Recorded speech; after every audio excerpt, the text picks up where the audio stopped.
What is a series and how do we work it out? Well, let's find out. First of all, a series is basically just an addition problem. And that sigma there, that Greek symbol, means that we're adding. The numbers at the top and the bottom of our sigma are called indices.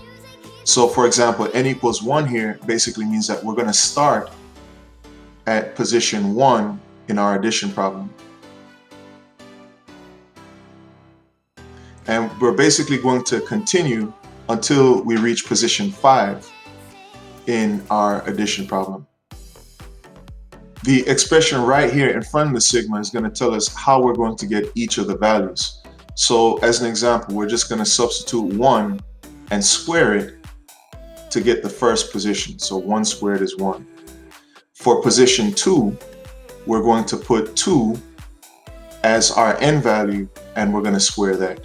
So 2 squared, we know, is 4. For position 3, we're going to take that n value and we're going to substitute it back into the expression, make it 3 squared, and that's 9. For position 4, same thing. We're going to put in 4 for the n value. That means we're going to square it, and we have 16. So hopefully we get the idea of how this is working here. For position 5, same idea. Substitute 5 in for our n, and we're going to square that. 5 squared is 25. So that's the addition problem that we'd end up with.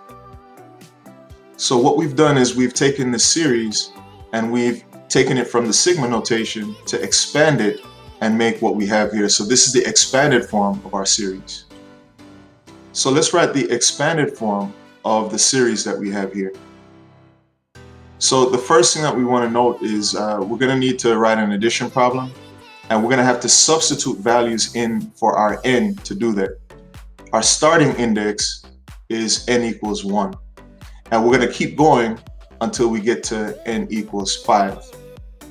So we're going to take the first one here and continue. N equals 2 is the next, n equals 3, n equals 4, so we'll keep going again until we get to n equals 5. Now we're going to take these values and substitute them in. So for the first one, we're going to say 2 plus 3 times, instead of n, we're going to put 1, because we're doing the first position. 1 minus 1 is 0. 3 times 0 is 0. Add 2 is 2. Now let's try the next one.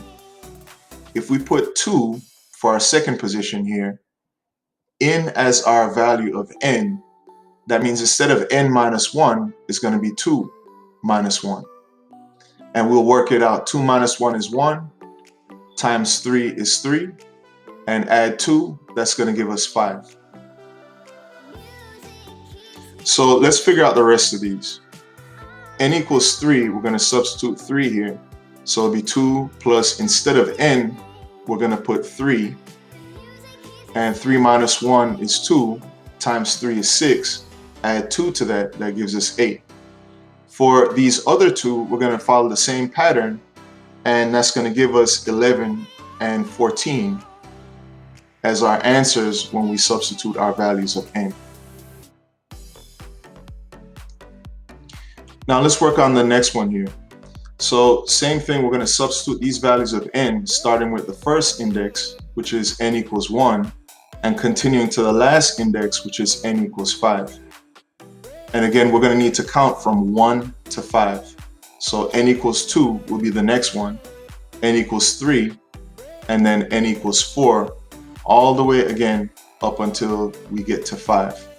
So now we're going to substitute those n values into our expression. So for the first one, instead of n, we're going to put 1. 1 minus 1 is 0, so we're going to have 5 times 3 to the 0 power, and we know anything to the 0 power is 1, so this is basically 5 times 1, which is 5. So now let's do the next one. On the next one, n equals 2, so we're going to go ahead and replace the n part of it with 2. So instead of n minus 1, we're going to put 2 minus 1. And 2 minus 1 is 1, so this is basically the same as 5 times 3 to the first power. And we know 3 to the first is basically just 3. So this is 5 times 3, which we know is 15. So now let's work out this position here for n equals 3. So let's make some space. And basically what we're going to do here is we're just going to replace the n value with 3. So we're going to put, instead of n minus 1, we'll put 3 minus 1. 3 minus 1 we know is 2. So this is basically the same as 5 times 3 to the second power. 3 to the second power is 9. So we have 5 times 9. That means the next part of our addition problem here is going to be 45. And we'll continue the rest of the pattern the same way by substituting. So we'll end up with 135 as the next value if we follow that same process for 4. And if we plug in 5, we'll end up with 405 as our value.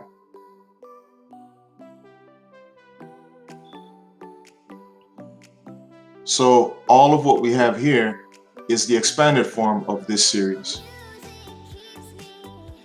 So again, let's review how we would evaluate or work out the series. First, we need to plug in and expand everything out. So we did that previously. So 2 plus 5 plus 8 plus 11 plus 14. This is the expanded form of that series. The rest of it is just addition. And if we add all this up, we would end up with 40. So let's see if we can work out a different series. Pause this one and try it yourself if you can. First of all, look at the indices here. This one starts at 1 and it stops at 3. So we're going to count from 1 to 3 to get the number of spaces that we need here. So now we need to expand it out by substituting that 1 through 3 as our n values to get those terms. So we're going to plug in 1 first, and that's going to be 3 times 4 to the 1 minus 1. 1 minus 1 is 0, so this is basically 3 times 4 to the 0 power. And we know anything to the 0 power is 1, so this is 3 times 1. So the first term in our series is 3. To get the second term, we're going to plug in 2 as our n value. So we have 3 times 4 to the 2 minus 1. 2 minus 1 is 1, so that's going to be 3 times 4 to the 1, which is basically just 3 times 4. And 3 times 4 we know is 12, so the second term in our series is 12. For the last one, same thing. We'll just plug in that n value and we'll work it out. So we have 3 times 4 to the, instead of n, it'll be 3 minus 1. 3 minus 1 is 2, so it'll be 3 times 4 to the second power. And 4 to the second we know is 16. So basically it's 3 times 16, which we know is 48. So the only thing left for us to do with all of this is to add it, and we end up with 63.